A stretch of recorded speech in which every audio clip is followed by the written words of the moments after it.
Now, under Trump, they say the black community's unemployment rate is 6.8%. Technically, that's the unemployment rate for the black woman, 6.8%. The black man is at 7.8%. So what does that mean for you, brother? That means what it's always meant. There's no work, no job for you to the level that you will benefit in taking care of you or your family. The average job that you look for, if you are not already in a career position, the average job that you look for is a job that will not take care of your rent, your mortgage, or anything else. Just probably put food on your table and a few clothes on your back and pay a few bills.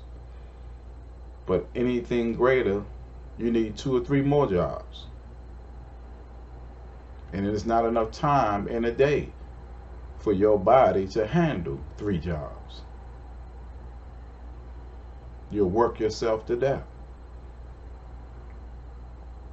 Warren Buffett made a powerful statement stating that if you are not making money while you are asleep, then you are one who will work yourself to death.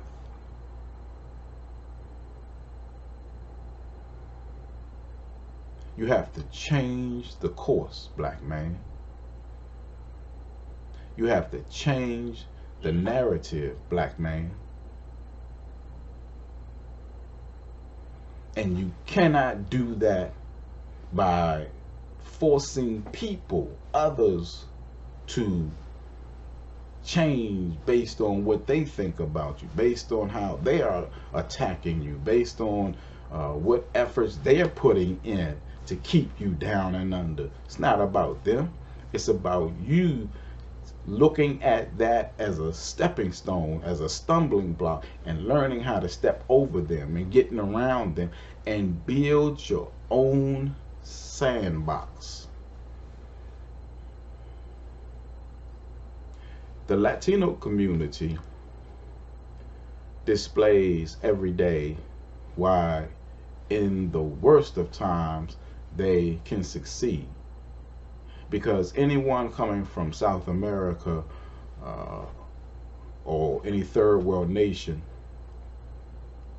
the government doesn't operate off of GDP, gross domestic product. Gross domestic product means that the economy is rated based on the government's activities and how the government puts money into the economy to keep it maintained.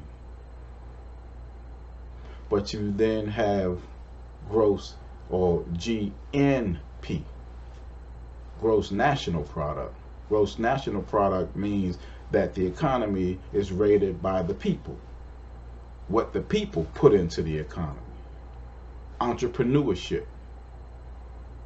The Latino community, the Mexican or rather Mexico, and many of our South American nations and third world nations, they have to go out and about and find things to sell to feed their families, creating an entrepreneur life to survive off of. That's why when many of your third world nation or your immigrants coming from third world nations, they come with a negotiating mindset. Everything is about negotiation because that's how it is back in the country, back in their homeland. That's what you do in a business mindset. You negotiate things. So that's what it is. That's how it is. So when many of our Latino brothers and sisters, African brothers and sisters come here in this nation and they come with the negotiation mindset, that's why. And one of the main reasons why when they come here and they obtain work and just enough work to establish a business, that's why. because entrepreneurship is already in them and already exercised and ready to go at a drop of a hat. But because we in the United States are so accustomed to social welfare and gotten so comfortable with uh, welfare life, that feeds the narrative and taking us far away from the business mind. But the Asian, the Jewish, and even the white community don't accept much of that. Small fraction of them accept. 65% of this nation is Anglo-Saxon, white folk. So if you look in welfare lines and things of that nature, it can be anywhere between 15 to 16% of the white folk collecting welfare. Do you understand the numbers of 16% of the people? That's millions of people. Sure, when you say, well, there's plenty of white folk, yeah, it's 16%. Think about how many of folk it is in the black community, being 14%. Couple million folk.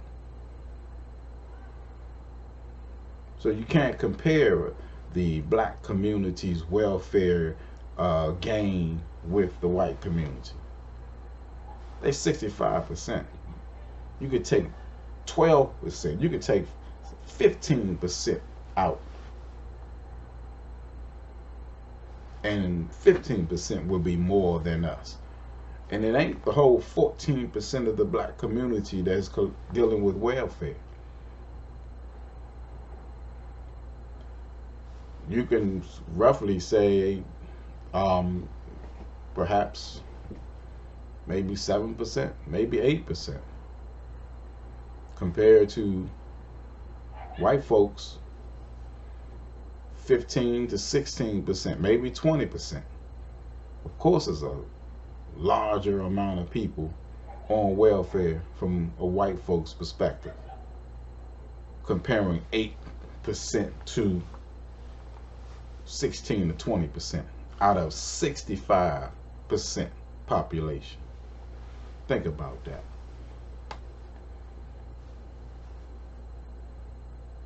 We need to change the narrative,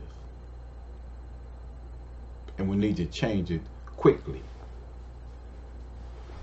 because time waits for no one.